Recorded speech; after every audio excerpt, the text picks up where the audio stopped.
It is not at all surprising that the Republicans are attacking Kamala Harris as being some kind of a DEI candidate, and that is obvious racist code.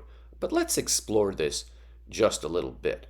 First of all, Joe Biden, when he was the nominee back in 2020, did not say he was going to pick an African American woman for vice president. He said he was going to pick a woman.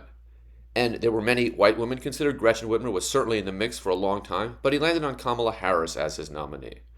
Before becoming vice president, Harris had 4 years in the U.S. Senate and 6 years as the Attorney General of the state of California. Those are both very strong credentials. Most recent Republican vice presidents, with the exception of Dick Cheney, but certainly Dan Quayle, Mike Pence, and now the nominee J.D. Vance, had far less impressive qualifications. But let's go back to another recent vice presidential choice, Joe Biden himself. Joe Biden was, of course, Barack Obama's running mate. But Joe Biden was not chosen because he was the most qualified. He was chosen because he was the most qualified white man. Everyone around Obama paying attention in 2008 knew that because of the historic nature of Obama being the first African American, that he would have to choose a white man. Let's come back to the present here. Because the Republicans have nominated J.D. Vance. J.D. Vance has almost served 2 full years in the U.S. Senate. And that has been his only job related to government, although he did serve in the military, to his credit.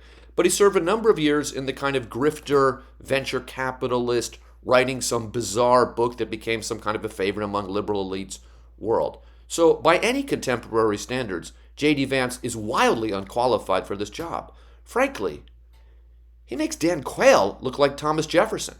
So if the Republicans are going to talk about a DEI candidate, maybe they should take a minute and notice that they have a ticket who at the top is somebody whose major professional accomplishment outside of before he got elected president was that he had inherited a lot of money.